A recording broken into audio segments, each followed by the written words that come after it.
தன்னோட கார் இடிச்சு அதனால் பாதிக்கப்பட்ட நபர்கிட்ட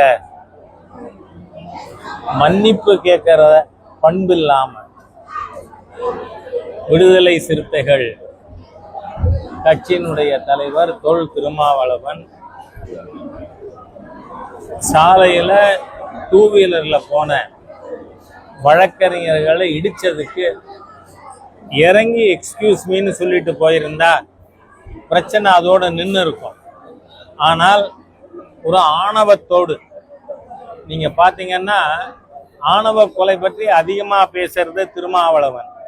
ஆனா இந்த உலகத்திலேயே மிக ஆணவம் கொண்ட ஒரு அரசியல்வாதி திருமாவளவன் அவர்கள் தான். ஏனென்று சொன்னால் அந்த வழக்கறிஞரை கோர்ட்டுக்குள்ள போய் அடிச்சு தான் ஆளுகின்ற கட்சிக்கு எசமானன் என்ற எண்ணத்துல ஆணவத்தோடு திருமாவளவன் நடந்து கொண்டது வன்மையாக கண்டிக்கத்தக்கது. அரசு உடனடியாக அந்த சம்பவத்தில் ஈடுபட்டவர்களையும் திருமாவளவனையும் கைது செய்து நடவடிக்கை எடுக்கணும். இல்லைன்னா திமுக ஆட்சியில அது வறியவராயிருந்தாலும் படித்தவராயிருந்தாலும் பாதுகாப்பு இல்லை என்கின்ற ஒரு எண்ணமானது மக்கள் மத்தியிலே ஏற்பட்டுவிடும்.